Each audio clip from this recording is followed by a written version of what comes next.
사랑하는 성도 여러분, 하나님의 교회가 거룩하고 영광스러운 것은 이곳에 하나님의 영광스러운 하나님께서 계시기 때문입니다. 여기 아무리 큰 예배당이 있고 또 화려한 스테인드 글라스가 있고 또 금과 은으로 만든 성찬 기물들이 있고 세상에서 지위가 높은 사람들이 모여있다 할지라도 만약 여기에 거룩한 삼위 하나님의 영광이 없다면 이 교회를 어찌 거룩한 교회, 영광스러운 교회라고 할 수가 있겠습니까? 어제는 10월 31일 종교개혁 기념일이었습니다. 마틴 루터는 비텐베르크 성당에 95개조 반박문을 내걸었습니다. 면죄부 팔아서 죄가 용서받을 수 없다. 저 로마 가톨릭 교회가 하는 것은 거짓말이다. 성 베드로 성당을 짓기 위해서 사람들의 돈을 갈취하기 위해서 연호서를 만들고 면죄부를 팔아서 돈을 끌고 모으고 있던 그 로마 가톨릭 교회를 향해서 마틴 루터는 담대하게 외쳤습니다. 우리 주 예수 그리스도께서 회개하라고 하셨던 말씀은 면죄부를 사라는 것이 아니라 신자의 전 삶이 죄로부터 벗어나서 그리스도를 향해 나아가라고 말씀하신 것이다. 로마 가톨릭 교회는 영광의 신학을 추구했던 곳이었습니다. 그러나 그곳에는 하나님의 영광이 없었습니다. 루터와 칼빈이 십자가의 신학을 추구했을 때에 그곳에 하나님의 영광이 함께 하셨습니다. 사랑하는 성도 여러분, 우리는 어떤 신학을 추구하고 있습니까? 우리는 영광의 신학을 추구하고 있습니까? 십자가의 신학을 추구하고 있습니까? 오늘 저는 본문 말씀을 통해서 이가봇이라는 제목으로 하나님 말씀 증거하겠습니다. 첫째로 영광의 신학을 추구했던 이스라엘 백성들, 둘째로 십자가의 신학을 추구한 영광의 하나님, 이 두 가지 대지로 하나님 말씀 증거하겠습니다. 오늘 말씀은 사사시대 말기의 이야기입니다. 이스라엘 백성들이 블레셋과 전투를 벌이게 되었습니다. 블레셋은 5개의 도시 국가로 이루어진 연합체입니다. 가드와 가사와 아스돗과 아스글론과 에그론, 이렇게 이 5개의 도시 국가가 해안가에 도시를 점령하고 그들의 연합체로 블레셋이라는 나라를 세웠습니다. 그들이 이스라엘과 전투를 벌이게 된 것입니다. 이스라엘 백성들이 나갔습니다. 아벡이란 그곳에서 전투를 벌였는데 4,000명이 죽었습니다. 1차 전투에서 4,000명이 죽고 이스라엘 백성들이 다시 모여서 회의를 했습니다. 4장 2절 한번 볼까요? 사무엘상 4장 2절입니다.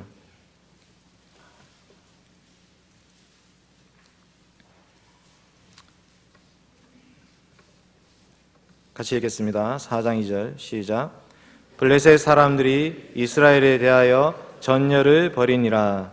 그 둘이 싸우다가 이스라엘이 블레셋 사람들 앞에서 패하여 그들에게 전쟁에서 죽임을 당한 군사가 4,000명가량이라. 졌죠. 그래서 4장 3절에 보시면 이렇게 말합니다. 백성이 진영으로 돌아오매 이스라엘 장로들이 이르되 여호와께서 어찌하여 우리에게 오늘 블레셋 사람들 앞에 패하게 하셨는고, 여호와의 언약궤를 실로에서 우리에게로 가져다가 우리 중에 있게 하여 그것으로 우리를 우리 원수들의 손에서 구원하게 하자. 무슨 말입니까? 하나님, 어떻게 우리가 질 수가 있습니까? 하나님, 우리는 이스라엘 백성들입니다. 하나님의 택하신 백성들. 그러니까 우리는 싸워서 이겨야 됩니다. 저 언약궤를 가지고 와서 싸우게 합시다. 언약궤만 있으면 이길 수 있습니다. 라고 이 이스라엘 장로들이 회의를 해서 결정했습니다. 왜 이렇게 결정했습니까? 지금까지 언약궤를 앞세워서 싸움에 진 적이 한 번도 없었기 때문에. 하나님께서 이스라엘 백성들을 애굽에서 건져내시고 시내산에서 성막을 만들어라, 언약궤를 만들어라, 거기에 십계명 2돌판을 넣고 제사장을 세워라, 그 말씀을 따라서 갔을 때에 이스라엘 백성들이 패배한 적은 한 번도 없었습니다. 구름기둥과 불기둥을 따라서 언약궤가 앞서 나갑니다. 그러면 그 뒤를 이스라엘 백성들이 졸졸졸졸 따라갔습니다. 그렇게 그 길을 따라갔을 때에 아모리 왕 시온과 바산 왕 옥을 쳐서 물리쳤습니다. 요단강 동편의 모든 땅을 다 차지했습니다. 요단강을 건널 때도 누가 앞서갔습니까? 언약궤를 맨 제사장들이 앞서갔습니다. 요단강이 갈라졌습니다. 그 길을 건넜습니다. 여리고성 어떻게 무너뜨렸습니까? 여리고성 언약궤를 앞세워서 돌았습니다. 하나님의 언약궤를 앞세워서 하루에 한 바퀴씩 7째 날에 7바퀴를 돌고 소리를 쳤더니 여리고성이 무너졌던 것입니다. 이스라엘 백성들에게 언약궤라는 것은 전쟁의 승리의 상징이었습니다. 이것만 하시면 이길 수가 있다. 지금까지 한 번도 진 적이 없었다. 그래서 이번에도 언약궤를 가지고 오라고 했습니다. 언약궤는 성소의 기물입니다. 아무나 갖고 갈 수가 없습니다. 제사장들이 어깨에 메고 운반해야 되는 것입니다. 그래서 엘리의 아들인 홈리와 비나스가 언약궤를 메웠습니다. 당시에 제사장이라고 할 수 있는 사람들이 엘리 그리고 엘리의 아들 홈리와 비나스밖에 없었습니다. 그러니까 엘리는 성막을 지키고 있고 홈리와 비나스는 언약궤를 메고 전쟁터로 나갔던 것입니다. 결과는 어떻게 되었습니까? 전쟁에 대패했습니다. 3만 명가량이 죽었습니다. 블레셋 사람들도 이 언약궤에 대한 소문을 들어서 알고 있었습니다. 이스라엘에는 언약궤라는 것이 있다더라. 그리고 그 언약궤와 함께하는 여호와 하나님이란 분이 계신다더라. 그 언약궤를 앞서서 나가면 이스라엘 백성들이 전쟁에서 이겼다더라. 블레셋 사람들도 그 소문을 들어서 알고 있었습니다. 4장 7절 한번 보겠습니다. 사무엘상 4장 7절과 8절입니다. 같이 읽읍시다. 7절과 8절 시작. 블레셋 사람이 두려워하여 이르되 신이 진영에 이르렀도다 하고 또 이르되 우리에게 화로다. 전날에는 이런 일이 없었도다. 우리에게 화로다. 누가 우리를 능한 신들의 손에서 건지리요. 그들은 광야에서 여러 가지 재앙으로 애굽인을 친 신들이니라.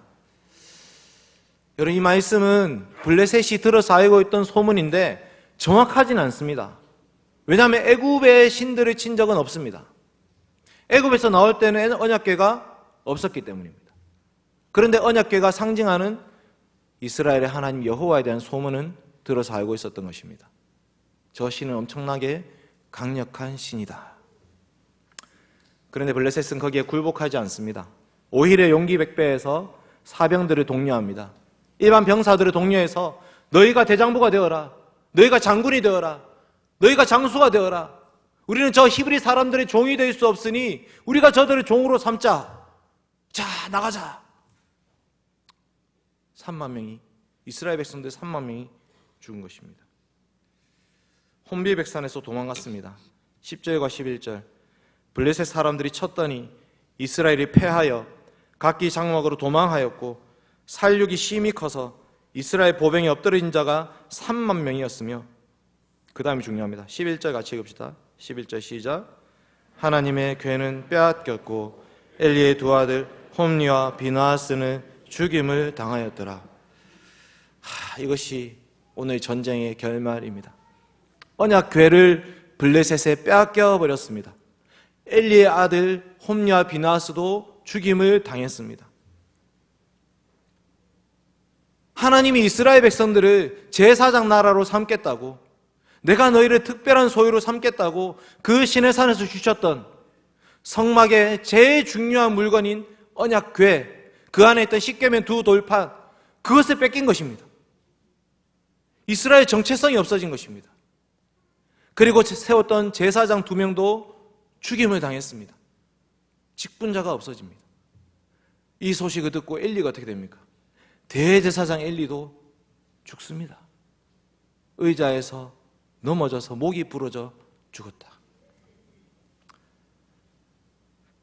이 사건의 마지막에 오늘 본문 말씀이 비느하스의 아내의 죽음이 나옵니다. 자기 시아버지도 죽고 자기 남편도 죽고 아주버님도 죽고 제사장들이 다 죽고 하나님의 언약궤가 블레셋에 빼앗겼다는 소식을 듣고 이 여인도 죽습니다.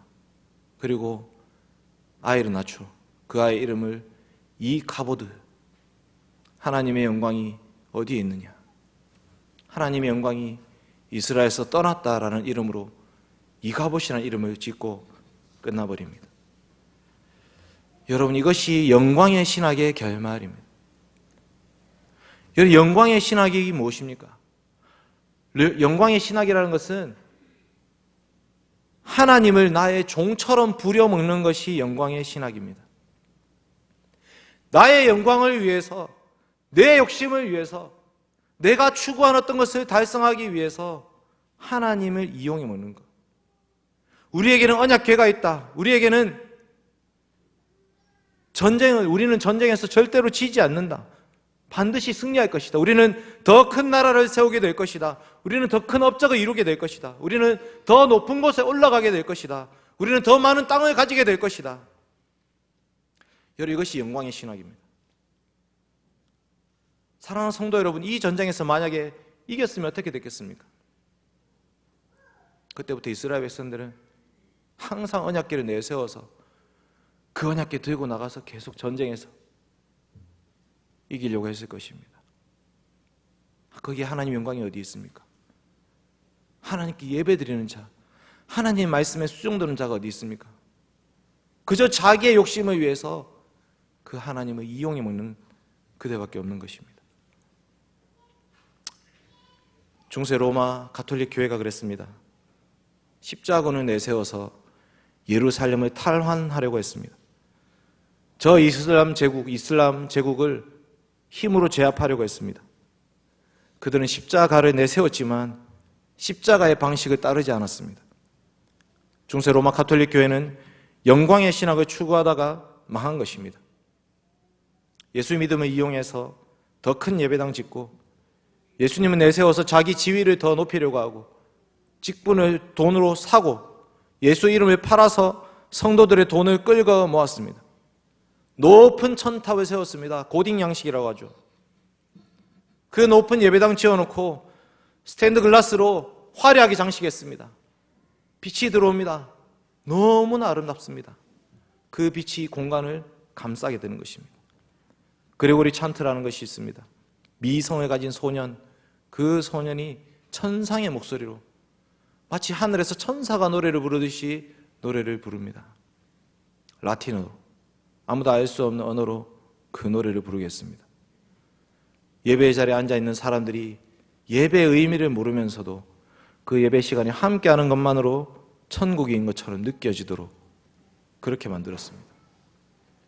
근데 하나님 거기에 계시지 않았습니다. 그곳에는 하나님의 영광이 없습니다. 사람의 영광만 있었습니다. 자기의 영광을 취할 뿐 하나님께 영광을 돌리는 사람들이 없었습니다. 하나님 그곳을 떠나버렸습니다. 세상적으로 너무나 화려하고 인간적으로 너무나 대단해 보였지만 하나님은 그곳을 떠나버렸습니다. 두 번째, 십자가의 신학을 추구한 영광의 하나님 보겠습니다. 이 언약궤를 블레셋에 빼앗겨 버렸습니다. 블레셋이 이 전쟁에 승리했습니다. 사사기 보시면 특이한 말씀이 나옵니다. 블레셋이 우리를 관할하는도다. 블레셋이 우리를 다스리는도다 라는 말씀이 나옵니다. 삼손 시대 이야기입니다. 삼손의 시대의 시작이 뭡니까?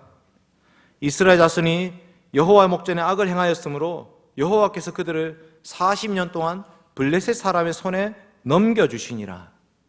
블레셋이 이스라엘을 다스렸더라. 너는 블레셋 사람이 우리를 다스리는 줄 알지 못하느냐? 언약궤를 빼앗긴 상태에서 그냥 언약궤만 빼앗아 간 것이 아니라 블레셋이 이스라엘을 속국으로 만들어버렸다는 것입니다. 이스라엘이 블레셋의 식민지가 되어버렸습니다. 그러니까 삼손은 독립군이 된 것입니다. 근데 유다 사람들은 이 삼손을 잡아다가 다시 블레셋에 갖다 바쳐버립니다. 너 지금 뭐하냐? 블레셋이 우리를 다스리고 있는데 왜 블레셋과 싸우려고 하느냐? 말이 안 되는 장면이 벌어지고 있습니다. 시편 한번 볼까요? 시편 말씀 78편입니다.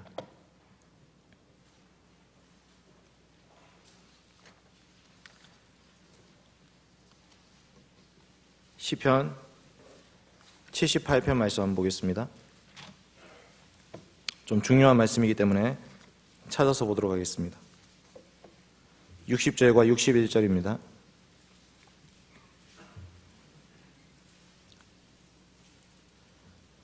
시편 78편 60절과 61절 읽겠습니다.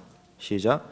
사람 가운데 세우신 장마 곧 실로의 성막을 떠나시고 그가 그의 능력을 포로에게 넘겨주시며 그의 영광을 대적의 손에 붙이시고. 아멘. 여러분, 이 말씀이 오늘 말씀을 해석하는 열쇠입니다. 하나님의 영광이 블레셋의 포로로 잡혀갔다. 하나님이 자기 스스로 그 능력을 포로로 넘겨주셨다. 하나님께서 실로의 성막을 떠나서 블레셋의 포로로 끌려가셨다. 언약궤를 빼앗긴 것을 가지고 하나님이 내가 내 영광을 블레셋의 포로로 끌려가게 했다라고 말씀하고 있습니다. 여러분, 이게 말이 됩니까? 하나님이 왜 블레셋에 잡혀가십니까? 누가 잘못했습니까? 하나님이 잘못하셨습니까?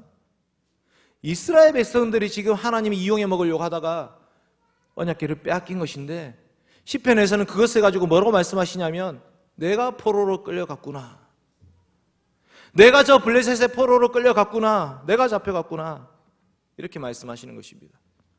왜 그렇습니까?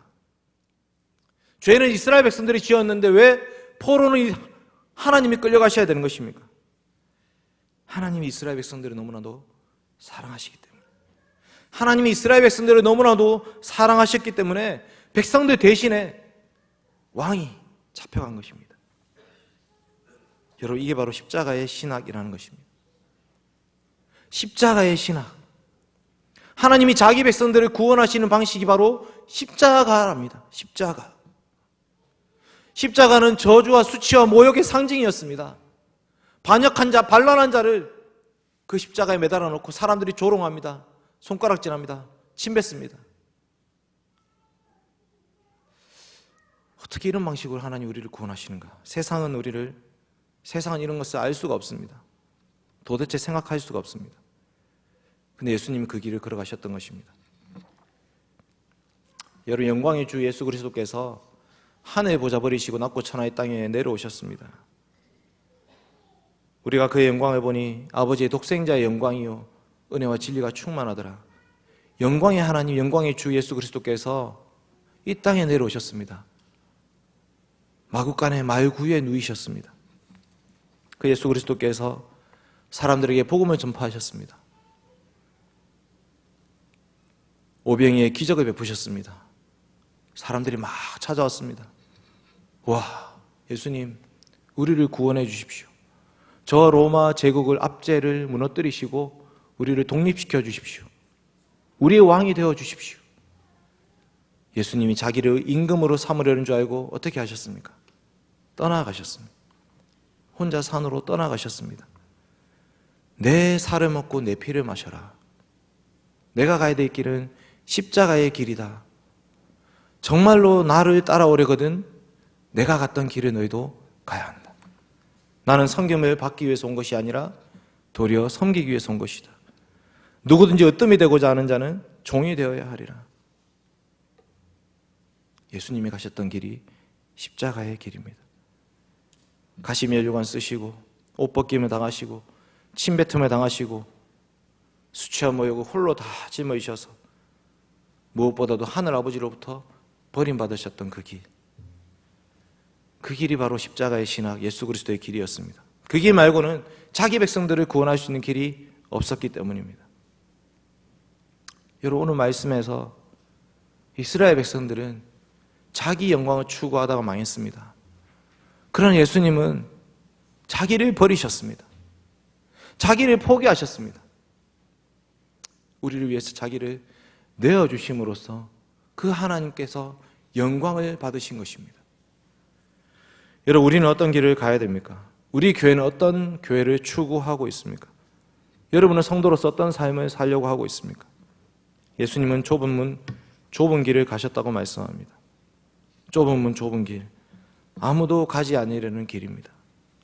찾는 자가 적습니다. 예수님이 말씀하십니다. 이제 너희도 너희 십자가를 지고 나를 따라오너라. 자기 십자가를 지고 나를 따르지 않는 자는 내게 합당하지 않다. 여러분, 세상은 높아진 한 사람을 주목하고 있습니다.